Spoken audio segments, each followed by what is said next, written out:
আসসালামু আলাইকুম। Real village cooking চ্যানেলে সবাইকে ওয়েলকাম জানাচ্ছি। আজকে আমি বানাবো চালের একটা নতুন রেসিপি, চাল দিয়ে। এখানে 1 কাপ পরিমাণে আমি চাল নিয়েছি। এগুলোকে আমি ভালো করে ধুয়ে পরিষ্কার করে নেব। আপনারা ঘরে চাল যে ব্যবহার করেন রান্নাতে, সেই চাল নিয়ে বানাতে পারেন। এটা আমি ধুয়ে ভালো করে পরিষ্কার করে নেব। এর মধ্যে যে নোংরা থাকে সেটা ভালোভাবে পরিষ্কার করে নিতে হবে। আমি এখানে ধুয়ে ভালো করে পরিষ্কার করে নিয়েছি। যে এরকম করে ভালো করে ধুয়ে পরিষ্কার করে নিয়েছি।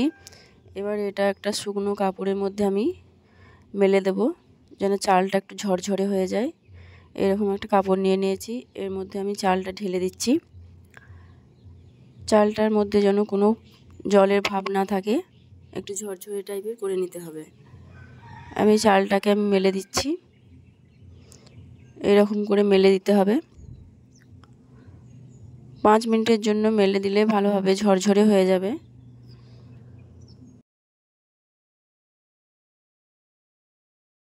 ফিরে আসছি 5 মিনিট পর। ততক্ষণ আমি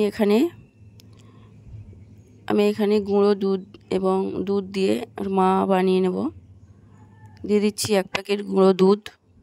এর মধ্যে আমি কিছু পরিমাণ 1 চামচ পরিমাণে দুধ মিশিয়ে দেব।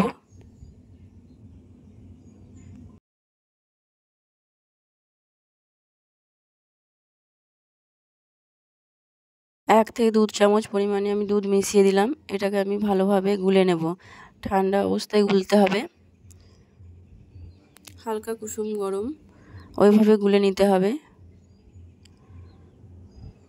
আর চামচের সাহায্যে আমি ভালোভাবে গুলে নিচ্ছি। এবার আমি গ্যাসটা অন করব। এবার আলতোভাবে এটা আমি চালাতে থাকবো। চামচের সাহায্যে এইভাবে ঘুরিয়ে ঘুরিয়ে আমি এটা বানিয়ে নেব, মাওয়া বানিয়ে নেব।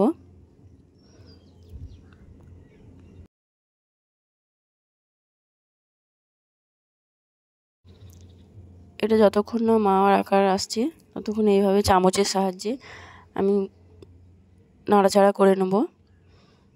এই যে এরকম হবে। এটা আমার হয়ে গেছে। এই দেখুন, এটা চামচের সাহায্যে আবারও একটু নেড়ে দিচ্ছি।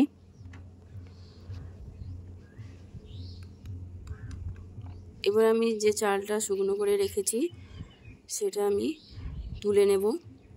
এই যে খুব ভালোভাবে ঝরঝরে হয়ে গেছে, খুব সুন্দরভাবে। এই যে আমি দেখাচ্ছি হাতের সাহায্যে। এবার এটাকে আমি তুলে নিচ্ছি। দিয়ে এই চালগুলোকে আমি ভেজে নেব। এর মধ্যে আমি দিয়ে দিয়েছি অয়েল, ভেজিটেবল অয়েল দিয়ে দিয়েছি 1 কাপ পরিমাণে। এর মধ্যে আমি যে চালটা শুকনো করে রেখেছি সেই চালটা ভেজে নেব। দিয়ে দিচ্ছি চাল।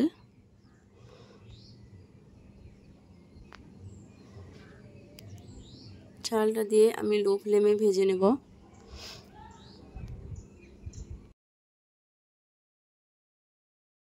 নাড়াচাড়া করে যেতে হবে, নাহলে তলায় ধরে যেতে পারে। চালটা প্রায় আমার হয়ে এসেছে। এই দেখুন, খুব সুন্দরভাবে ভাজা হয়ে গেছে। এটাকে আমি তেলের থেকে ছেঁকে তুলে নেব।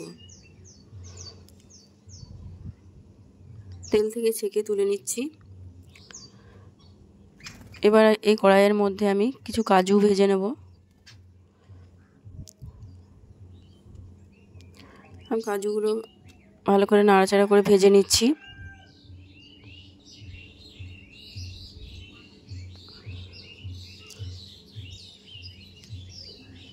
এবার কাজুগুলো ভাজা হয়ে গেছে, আমি তুলে নিচ্ছি। এবার চালটা দেখুন খুব সুন্দরভাবে মুচমুচেভাবে ভাজা হয়ে গেছে। এবার আমি মিক্সির মধ্যে ঢেলে দিচ্ছি। চালটা আমি মিক্সিতে পেস্ট বানিয়ে নেব, তার জন্য এখানে আমি ঢেলে দিচ্ছি।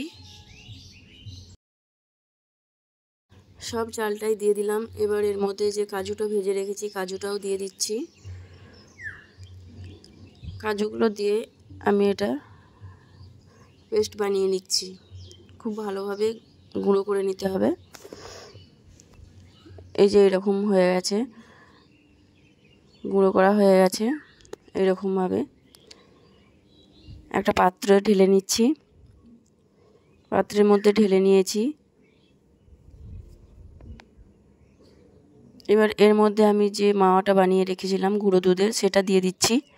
সেটা দিয়ে একটা হাতের সাহায্যে বা চামচের সাহায্যে আমি এইভাবে গুঁড়ো করে নিচ্ছি। চালের মধ্যে ঢেলে দিচ্ছি। চালের মধ্যে ঢেলে একটা চামচের সাহায্যে আমি ভালোভাবে মাখিয়ে নিতে হবে, বা হাতের সাহায্যেও খুব ভালোভাবে মাখিয়ে নিতে পারেন। এই যে এরকম করে খুব ভালোভাবে মিশিয়ে নিতে হবে। খুব ভালোভাবে মেশানো হয়ে গেছে। এই দেখুন খুব সুন্দরভাবে মেশানো হয়েছে। এর মধ্যে এবার আমি দিয়ে দিচ্ছি জল, 1 কাপ পরিমাণে জল, এবং দিয়ে দিলাম এলাচ গুঁড়ো। এর মধ্যে দিয়ে দিচ্ছি চিনি, হাফ বাটি পরিমাণে চিনি দিয়ে দিলাম। চিনিটা দিয়ে আমি সিরা বানিয়ে নেব। একটু নাড়াচাড়া করে চিনিটা গলিয়ে নিচ্ছি।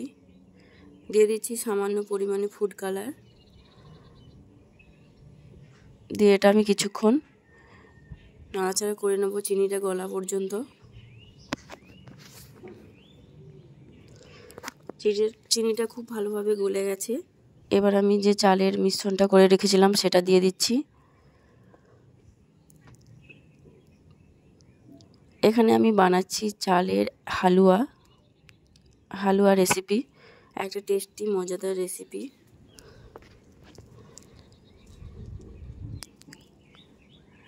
এইভাবে নাড়াচাড়া করে যেতে হবে। লো ফ্লেমে আমি বানিয়ে নিচ্ছি। দিয়ে দিচ্ছি কিছু পরিমাণ কিশমিশটা দিয়ে আবারও ভালোভাবে নাড়াচাড়া করে নিচ্ছি। এটা প্রায় আমার হয়ে এসেছে, খুব ভালোভাবে হয়ে এসেছে। এবার এটা আমি একটা থালার মধ্যে তুলে নিচ্ছি। তাহলে আমি প্রথমে ঘি ব্রাশ করে নিয়েছি। এর মধ্যে আমি এইভাবে চেপে চেপে গোল শেপ দিয়ে নেব। এইভাবে চেপে চেপে দিতে হবে হালকা গরম অবস্থায়।